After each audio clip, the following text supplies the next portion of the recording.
the Lord of the Rings actually Catholic, or is the fantasy genre anti-Catholic as a whole? Joseph Pearce is on to discuss the Catholicism of Tolkien and his Lord of the Rings. Is the Catholic faith of JRR Tolkien. I have watched a documentary video. It's a very old one. I think his brother was in this, and this probably was produced, it looks like, very early 80s or late 70s. And in that, the brother says the Catholic faith had really no bearing on his writing. And I'm curious, what would you say? I think I know what you'll say, but I would like you to maybe speak to that. Well, I think it's more important, not what I say, but what J.R.R. Tolkien says himself. And I'm quoting him here word for word. The Lord of the Rings is, of course, a fundamentally religious and Catholic work, unconsciously at first, consciously in the revision. So there's Tolkien's reply to his own brother, if you like. Well, thanks for the interview, Joseph. Have a great day. Well, let's talk about the Lord of the Rings himself. You know, there are critics of fantasy fictions such as this that includes magic and sort of the dark arts of things. And there have been comparisons made between Lord of the Rings and other works such as Harry Potter. How do you see that from a critical perspective? Well, basically, Tolkien knows exactly what magic is, and magic is something that's evil. So insofar as magic is at work in The Lord of the Rings, it's always being used by evil people or demonic characters for evil purposes. So characters such as Gandalf, who use what is apparently magic, are actually using their supernatural powers, angels. So basically with Tolkien, you have to distinguish between magic, which is basically using forces to dominate nature and to dominate people. And that's one of the big things about Lord of the Rings is that it is usurping power that doesn't belong to us in order to dominate others or to dominate creation. That's what magic is used for. Angelic beings such as Gandalf occasionally use their supernatural power from God.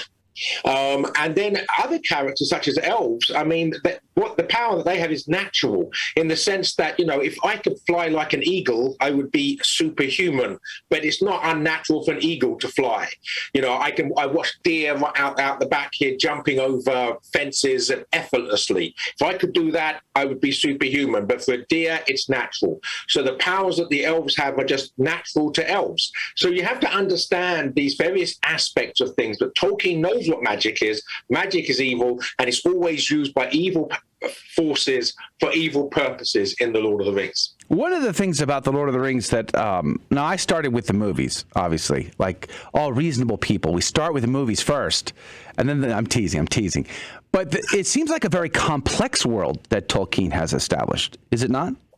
Well, if you actually read one of his other works, The Silmarillion, we actually get the creation story of Middle-earth, and he makes it perfectly clear. Middle-earth is our Earth. It's not a strange planet somewhere else. It's just our Earth imagined, prehistorically, many tens of thousands of years ago. But we are told that it was created by one God, the All-Father, and it was a great music. In other words, God is the great artist, the great composer, and we are meant to assist in the playing of that great music. In other words, we're meant to be doing the will of God in order to bring God's will into being in our lives and in the world in which we find ourselves. That's the underlying theology of The Lord of the Rings, and it's profoundly Catholic. And if we do need to remind ourselves, Tolkien was a lifelong practicing Catholic.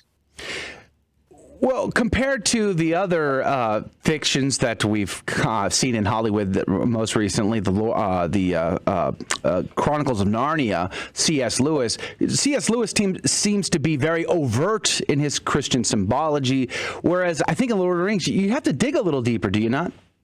Yeah, but it's there as obviously if you know where to dig. So let me give you an example that the ring is destroyed on March the 25th. Now, if you are not a Christian, that will mean nothing to you. But if you are a Christian, the March 25th is both the date of the Annunciation. In other words, it's the date on which God becomes man. It's the date on which the Word becomes flesh. And also historically, March the 25th was believed to be, traditionally, the actual date of the crucifixion. So Tolkien employs probably the most important date on the Christian calendar, March the 25th, the date of the incarnation, the date of the crucifixion, for the date in which the ring is destroyed. Now, what's destroyed by the life, death, and resurrection of Jesus Christ is the power of sin. So this makes the ring synonymous with sin itself. So that the power of the ring is the power of sin. The bearer of the ring bearer is a cross bearer. The ring wearer is the sinner. So, so when you put the ring on, it's the act of sin. When you do that, you enter Satan's world. You become invisible to our world. You become more visible to Sauron, who's a demon and the greatest of Satan's servants. We're told that by Tolkien. So when you understand all that, and what you're being presented with is a profoundly theological and Catholic work of literature. In listening to your work, or going through your work on all of this, Frodo and Bilbo's journey, both of those books I highly recommend. One of the things that struck me is how, like, the Christ character gets spread out a little bit between several different characters. Aragorn, Gandalf seems to share a little bit in that. Of course, Frodo himself. Why did he take Jesus and his role and spread him out through several characters? Why not make him just one character? That's great, and that's a great question. Obviously, that what C.S. Lewis does in the Chronicles of Narnia is to make the Christ character one character. Aslan is always, in every one of the 7 stories, the figure of Christ. It's unmistakably. Tolkien is much more subtle, so there's not a Christ figure in the Lord of the Rings per se, but certain characters and certain characteristics remind us of Christ. So, for instance, as you rightly say... Hold that thought. I'm sorry. Let's do that on the other side of this very short break. Yes, indeed. So there are 3 characters, basically, that exhibit, should we say, reminders of Christ in certain attributes or characteristics. So one is Gandalf, and we see his Christ-likeness, if you like, exhibited in his laying down his life for his friends, his death, and his subsequent resurrection, and not just resurrection, but transfiguration, because when he returns from the dead, he rises not as Gandalf the Grey, but as Gandalf the White, and his cloak is so dazzling that he has to put the grey cloak back over him. It's like a cloud going over the sun. So we have death, resurrection, transfiguration in Gandalf. In Frodo as the ring bearer is the cross carrier. And again, Tolkien gives us clues through dates. So the Fellowship of the Ring leaves Rivendell on December the 25th, on Christmas Day, the birth of Christ. And Frodo and Sam arrive at Golgotha, Mount Doom, on March the 25th, the date of the crucifixion. So that journey from Rivendell to Mount Doom is the life of Christ from birth to death. And then finally we have Aragorn. Aragorn as the king is Christ the king. So when he takes the pass of the dead, that Aragorn has power to release the dead themselves of the curse. And of course that reminds us of Christ descending into hell following his crucifixion and releasing the souls from limbo.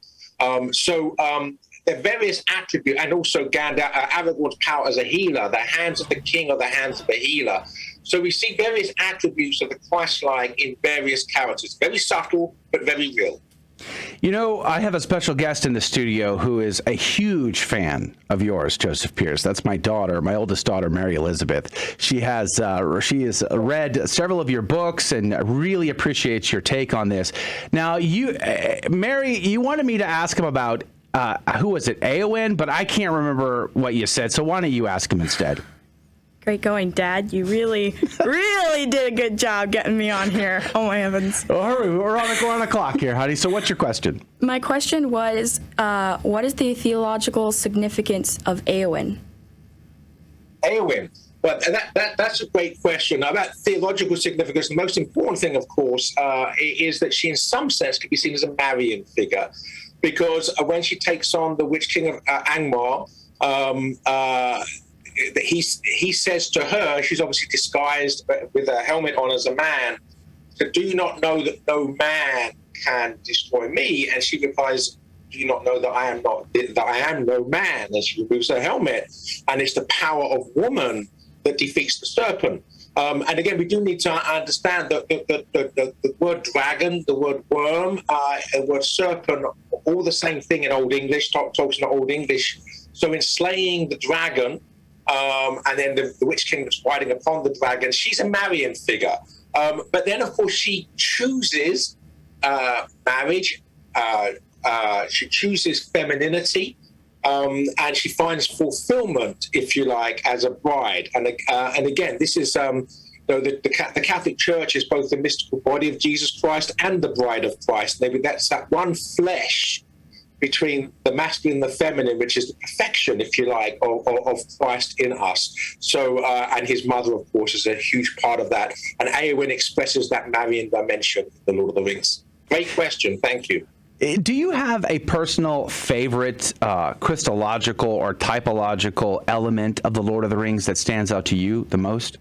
Well, you're going to expose me now as a bit of a nerd. But my favorite character, actually, I normally say it's Treebeard, and there is a typological reason for that, because Tolkien sees in trees a symbol for tradition, and not just linguistic tradition, but ecclesiological tradition. Let me give you an example. Tolkien said that the mania to try to find the so-called purity of the early church, he says, is like trying to find a sapling from a full-grown tree. And he says that if you chop down the tree, he said, first of all, I don't know why a sapling is considered superior to a full-grown tree. He said, but if you chop down the tree looking for the sapling, you don't find the sapling, you kill the tree. So this understanding of the church as something which has extended itself and its presence throughout 20 centuries as a metaphor of a tree, we see that in Treebeard and the Ents. They're the oldest creatures. They have this knowledge of things based upon tradition, based upon experience. As G.K. Chesterton said, the Catholic Church is the one continuous institution that's been thinking about thinking for 2,000 years. That's what Treebeard is in The Lord of the Rings. That's interesting. I was thinking of Carl Newman talking about, the planting the seed and prodding to an oak as the development of doctrine, and that being in relation to the trees. That's very interesting. One thing I want you to respond to a critique of just fantasy in general. So people will say, well, maybe there's nothing wrong with Lord of the Rings per se. It's a Catholic book, sure. But, fantasy takes us out of the real world, and we should be grounded in the real world. And why have these great fictional heroes when we have all these great heroes like King St. Ferdinand, Queen Isabella I, King St. Louis IX, and the Crusaders? We have all these great heroes that we don't know anything about. Why learn and have heroes that are fictional? How does God himself reveal himself to us? He reveals himself to us in stories. First of all, he actually shows himself to us primarily by entering our story. History is his story, so let's not belittle stories. But also, how does Christ tell us some of the deepest lessons? By telling us fictional narratives. That the prodigal son doesn't exist. He's a work of fantasy, right? He's a fictional character. The prodigal son, his brother, his father, the pigs, all a work of fiction, a product of our Lord's imagination. And yet that's so true, that story is so true, that when we hear it, we don't think the prodigal son is like us. We think that we are like the prodigal son. So this fictional character is the archetype of which we are only types. This is the power of literature, the power of storytelling, the power of fiction, which is sanctified by Christ himself in the gospel. And that comes from On Fairy Stories by Tolkien, correct? And he talks about... I would actually, anybody that wants to understand, if you like, Tolkien's philosophy of myth, then they should read his essay, which was originally a lecture on fairy stories. And there's so much in that. And we need to remember that Tolkien was a professor of philology, a linguistics professor at Oxford University. So he knows about language, he knows about storytelling, he knows about the history of it, and he's a lifelong practicing and profoundly deep Catholic. All of that can be found in that essay on fairy stories. So people want to answer those questions in greater depth than the sort of soundbite I've just given. I agree with you. They should check out Tolkien's On Fairy Stories. I see Tom Bombadil coming up in the comment box here by our friend David O'Gray. He wants to know who Tom Bombadil is in Christian theology, but we only have a couple of minutes left. We may have to have him back for that conversation, David. What I want to know is, okay, so if the Catholic worldview, if the Catholic lens is the lens through which to see the Lord of the Rings, the Hobbit, etc., then if an atheist were to pick this story up, would they be able to dive deep into this, see that point, and come to faith? No, you can only go as deep as you're able to bring to the story your own depth. But what I would say is that everybody who reads The Lord of the Rings is nudged closer to Christ from wherever they happen to be. So an atheist that would not pick up the gospel in 1,000 years will pick up The Lord of the Rings and be moved closer to Christ. And from that new position, closer to Christ, they might pick up and read things they wouldn't have read from their previous position. So everybody who reads The Lord of the Rings is being moved closer to Christ from wherever they happen to be. But people in strange places read The Lord of the Rings that would not pick up a Christian book, an overtly Christian.